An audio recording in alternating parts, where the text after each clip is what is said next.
Cześć, witajcie w dzisiejszym odcinku, a w dzisiejszym odcinku mamy nietypowy samochód. Samochód, który był już tu, przewijał się na moim kanale i zadawałem wam pytanie, czy chcecie zobaczyć i usłyszeć od jego twórcy, czyli Kazimierza, co tak naprawdę w nim zrobił. A ten samochód to Seicento Sebastiana o mocy prawie 500 koni mechanicznych. Dzisiaj Kazimierz wytłumaczy wszystko, co zrobił.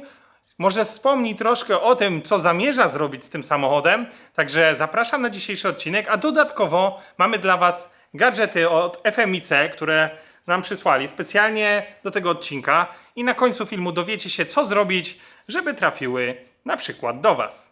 Zapraszam.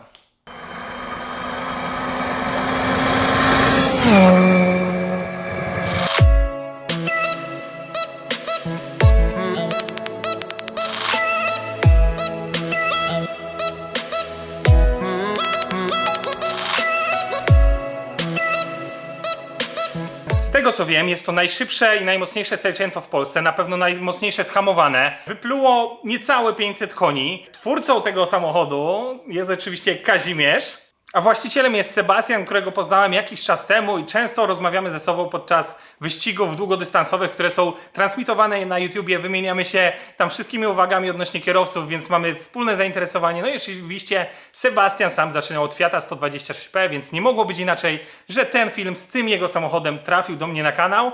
To jest wersja pierwsza, znaczy tych wersji było kilka, ale to jest wersja pierwsza samochodu na silniku 1.4 T-Jet. Będzie też wersja druga, która jest obecnie w budowie. My opowiemy wam dzisiaj o tej wersji pierwszej, którą Kazimierz zbudował, także zapraszam na dzisiejszy odcinek. Kazimierz zdradzi na pewno dużo szczegółów, jak to auto powstawało. Hej, no to historia jest bardzo prozaiczna. Sebastian dotarł na strojenie jeszcze poprzedniej jednostki 1, 2, 8 zaworów. To było takie klasyczne, podstawowe słapnięcie chyba w dawnych czasach do Seicenta, czyli Cinquecenta. No i z czasem oczywiście wersja troszkę zrobiła się za słaba, no i postanowił Sebastian zmienić na T-Jeta. I tak powstała pierwsza ewolucja. Były zmiany, przeszliśmy z poprzedniego EcoMasterka D3 w Fuel Implancie na EMU, wtedy jeszcze klasika. Wrzuciliśmy silnik do skrzyni C514, czyli takiej standardowej, jak jest powiedzmy Seicento Sporting. Skrzynia długo nie wytrzymała, więc już był pierwszy upgrade. Przeszliśmy na skrzynię C510 plus do tego szpera. Oryginalna Q2, jeśli chodzi o sam dyferencjał, wmaszczony właśnie w skrzynię C510. Dorobione półosie, no i jakoś to sobie śmigało. Słupek silnika został seryjny, czyli układ tłokowo-korbowy, bez żadnych większych zmian. Jedyną praktycznie zmianą co do słupka to były szpilki ARP do głowicy, no i oczywiście odprężone pod stopień sprężania około 8,8 do 1, bo seryjnie T-Jet ma 9,8 do 1, a to było ciut za dużo do naszych potrzeb mocowych. Także odprężony silniczek, zrobiony kolektor wydechowy pod poprzednią turbosprężarkę, to było GT2871. Tutaj to właściwie taka troszkę była, można nazwać seryjna hybryda, koło kompresji większe i mamy tam zamiast 71 chyba było 74 i ciut większy wlot, zamiast 51 mm było 54 do turbosprężarki. Paliwem dla tego silniczka było E85, dzięki temu ten silnik sporo zniósł. Jedynym problemem z słupkiem był tak naprawdę napęd rozrządu, wiecznie ścinający się klin na kółku rozrządu małym. Już seryjnie T-Jety mają z tym problem. Dokładnie tutaj jak sobie popatrzysz, ten mały dziubeczek wchodzi sobie w takie wycięcie w wale, no i po prostu mimo różnych momentów dokręcania i zalecanych i troszkę mocniejszych nie wytrzymywało to, więc trzeba było kółeczko w środku roztoczyć, pozbyć się całego środka i specjalną taką nakładeczkę na wcisk, na wał ją się zakłada na ciepło. No i generalnie dzięki temu, jak się dokręciło, plus jeszcze tutaj śrubeczki, żeby to kółeczko się zabierało z tą częścią, no to sobie śmigało i bez problemu to wytrzymywało. No niestety po drodze nie wytrzymała też pompa oleju, która jest pod spodem po jakimś czasie. No i stąd przyszedł pomysł na drugą ewolucję, troszkę mocniejszą od poprzedniej. To w tej drugiej ewolucji jednak moc jeszcze pójdzie do góry, tak? Tak, w tej ewolucji moc jeszcze będzie, miejmy nadzieję, uda się zrobić większą i będzie większa. W celu zwiększenia mocy przedtem mieliśmy w głowicy hydraulikę, a teraz przeszliśmy na mechanikę. Oczywiście wałki dedykowane pod mechaniczną regulację luzów zaworowych. Tutaj mamy dorobione specjalne okienka do regulacji, do pomiaru luzu zaworowego. No i sobie ściągamy całą głowiczkę i pod spodem mamy szklaneczki z słupeczkami i możemy sobie wysokością słupeczka regulować luz zaworowy. Żeby było więcej mocy oczywiście, to mamy też większe zawory i ssące i wydechowe. Ssące o 1,5 mm, wydechowe o 1 mm większe, wpasowane w tę głowicę.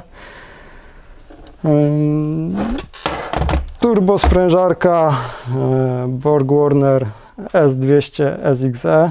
To już jest ta nowa, nie? Tak, z tej to nowej już koncepcji. jest ta nowa. Plus oczywiście dedykowany kolektor wydechowy pod tę wydumkę. Też przechodzimy na EMU Blacka. Z racji tego, że będzie tutaj troszkę więcej poczep niż mógłby zrobić Classic. Także będziemy sobie mogli bezpośrednio tutaj z Blacka dużo rzeczy więcej ogarnąć.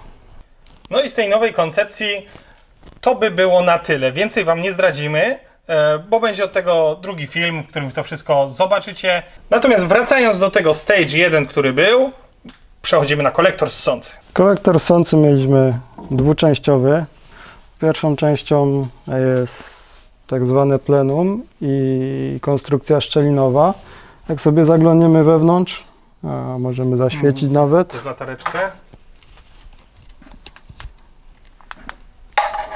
No to wzdłuż mamy taką szczelinkę, którą przedostaje się powietrze, tak aby równomiernie się dystrybuowało między wszystkie cylindry. Tutaj mamy z tej strony lejeczki. Póki co jeszcze nie mamy przepustnicy. No i sama przepustnica to jest druga część kolektora ssącego, przykręcana już bezpośrednio do głowicy. No i tutaj musimy sobie ściągnąć trytkę, żeby zobaczyć, jak to działa. No i tutaj sobie mamy taką specyficzną przepustnicę. Jest to tak zwana przepustnica baryłkowa. Jak sobie uchylamy, to nie mamy tutaj kompletnie osi i mamy pełny, ładny przepływ. Dobra, widać. Mam nadzieję, że wszyscy jakby zobaczyliście, na jakiej zasadzie to działa. Tu ty robiłeś sam ten? Czyli cały kolektor dolotowy i wydechowy robiłeś sam, tak? Tak. To jest twój projekt. Tak. Sam to sobie gdzieś tam wymyśliłem, naszkicowałem. A tokarz Klął, jak cię zobaczył. klął, jak mnie zobaczył, a jeszcze bardziej jak przychodziłem, żeby coś delikatnie poprawić. Dla porównania udało się Kazimierzowi znaleźć stary kolektor z tej pierwszej jakby wersji. To Tak. jest już pod nową wersję, który będzie. Natomiast Tak, dokładnie. obydwa robiłeś sam. Tak, obydwa wymyślałem, składałem w całość i spawałem sam. Oczywiście spawany na 2 gazy. Przetop dobry musi być przy kolektorze wydechowym, bo jeszcze przy wersji 8-zaworowej Sebastian dawał dobrze w palnik i te kolektory pękały nawet ze zwykłej stali, więc teraz tutaj lekki nie jest, ścianka 3 mm, przetop zacny jest, więc... A powiedz mi jeszcze jedno, bo na tamtej starej skrzyni, z tego co pamiętam, zestopniowałeś tak skrzynię, że ona znaczy silnik miał już jakby większość mocy, kiedy zmieniałeś bieg na kolejny, prawda? Coś takiego było, z tego co pamiętam. No tak, no to była taka składanka 2 skrzyń biegów z Punciaka 1.4. też T-Jetta i chyba to była skrzynia Pandy, 1.3 Multijet i tam można było się pobawić przełożeniami poszczególnych biegów. Właściwie to trójki, czwórki, piątki, bo jedynka, dwójka jest na stałe na wałku wejściowym, natomiast trójkę, czwórkę, piątkę można, bo tam było troszkę pomieszać, więc było pokombinowane. Natomiast przełożenie główne zostało to oryginalne z Punciaka 1.4 T-Jetta. Tu wam pokażę teraz zawieszonko. Fabrycznie w tym miejscu jest sam amortyzator, sprężyna jest w pionie. Natomiast no tutaj amorek z Hondy CBR, jak pamiętam, z zewnętrznym zbiorniczkiem, osobna regulacja tłumienia i dobicia.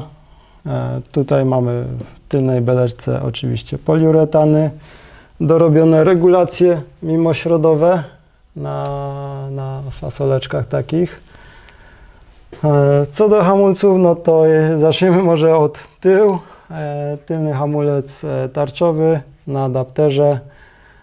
Tarcza 257 mm, zaciski aluminiowe Bravo Marea. Wydeszek mamy tutaj 3-calowy, przelotowy z jednym tłumikiem, ze specjalną puszeczką redukującą back pressure, z taką komorą rozprężną, zapobiegającą właśnie cofaniu spalin. No i z przodu mamy tak samo poliuretany w zawieszeniu, bez żadnych dodatkowych tutaj kombinacji. Jedyne co to obspawane były mocowania wahaczy. No a jeśli chodzi o gwincik, no to mamy taki gwincik Apexi z regulacją siły tłumienia. Tutaj się niestety taki system od spodu się wkłada imbusika i reguluje. Natomiast o tyle właśnie fajny system, że na bardzo grubej ladze, bo laga ma 50 mm, więc jest bardzo sztywna, bardzo precyzyjnie się dzięki temu wozik prowadzi. Tutaj nawet już widać zwiastuny tego, co będzie. Mamy też duży hamulec. To jest nowa wersja hamulców, tak? Tak. One się ledwo mieszczą. Tak, to jest nowa wersja hamulca, 280 mm. A stara jaka była? A stara była 257, ona się bez problemu tak ładnie plug and play mocowała do zwrotnicy. Tutaj zresztą widzimy, że mamy troszkę inną zwrotnicę. Ona jest dlatego inna, żeby zmieściły się większe przeguby, większe łożyska. No generalnie, żeby dało się tędy przenieść trochę więcej momentu na asfalt. Przy okazji ta zwrotnica wyrównuje właściwie przy obniżeniu roll center. No i podobnie jeśli chodzi o mocowanie końcówki kierowniczej, no to likwiduje nam tak zwanego bump steera. Także takie rzeczy mamy, jeśli chodzi o przód, zawias. No oprócz tego, jak widzimy, system gaśniczy, rozpórka Tak. to jest od góry, niewiele Tak, zmian dokładnie. jakby, tak? Zgadza się. No i To było sobie już. Tutaj mieliśmy jeszcze swoją drogą układzik paliwowy. Do E85 mieliśmy dwie pompy paliwowe, żeby zaopatrzyć tę moc. No i w związku z tym też był podwójny układ paliwowy. To też praktycznie zostaje bez zmian, poza tym, że poprzednia ewolucja była na popularnym i dość tanim Tekalanie, a teraz będziemy mieli przewody w oplocie teflonowe. Ale też wszystko podwójnie, dwie pompy. Jedyne co, to dzięki temu, że będziemy mieli EMU Blacka, będzie łatwiej się dało wysterować pompy w systemie szeregowo-równoległym, tak żeby zmniejszyć ich wydajność na dole, a zwiększyć na górze. No i powiedz mi jeszcze, zmieściłeś się w tej komorze z tym wszystkim? Tak, w komorze udało się zmieścić. Jest ciasno, serwisowo nie jest to bajka, ale myślę, że powinno być przyjaźnie. Użytkowo starałem się raczej przemyśleć wszystkie mocowania. A dla tych, co dotrwali do końca filmu, mamy już wspomniane gadżety, więc jeżeli chcecie zgarnąć czapeczkę lub koszulkę od FMIC, chcecie wiedzieć, jak to zrobić? A mianowicie są dwa sposoby. Pierwszy sposób to jest wpisanie w komentarzu pod filmem dokładnej mocy tego Seicento, jaką dysponował. Tą moc możecie znaleźć w dwóch miejscach. Po pierwsze na fanpage'u FMIC jest tam wykres wrzucony. Będą tam 4 pomiary, no to wybieracie najwyższy i wpisujecie go. Bądź na jednym z moich filmów, jeżeli ktoś jest stałym subskrybentem i śledzi kanał i ogląda je wszystkie, też ta moc była podawana. Niestety ta moc się gdzieś tam różni, bo to było 5 lat temu, więc uwzględnimy obydwie. I tą na FMIC, i tą u mnie na kanale. Więc co? No wpisujcie komentarze. Mam nadzieję, że uda się wam zgadnąć i jakieś gadżety powędrują. Nie określam, czy to będzie jeden gadżet, 2 czy 3, zobaczymy. Możecie też coś w komentarzu fajnego dopisać, żeby przykuły naszą uwagę. Także konkurs jest dla każdego i ten gadżet, ta czapka czy koszulka może trafić do ciebie. Drugą opcją jest wbicie na mojego Instagrama, tam pojawi się post i pod tym postem należy wpisać FMIC i Seicento. I też wybiorę jeden komentarz, do którego jakiś gadżet powędruje. Oczywiście tylko i wyłącznie osoby na YouTubie, które subskrybują mój kanał, mogą dostać jedną z tych rzeczy, a na Instagramie osoby, które mnie obserwują. Także zapraszam was do udziału w tej zabawie, a my widzimy się w następnym moim filmie. Także zostańcie z nami, subskrybujcie kanał, no i trzymajcie kciuki, żeby ten Sei wyjechał jak najszybciej. I mam nadzieję, że jeszcze wam pokażemy kolejny odcinek z nową, większą mocą. Prosto z Fast Car for You. Więc Kazimierz zabiera się do roboty. Tak, widzę, że się zabiera do roboty. A ja wracam do pracy. Trzymajcie się. Pa!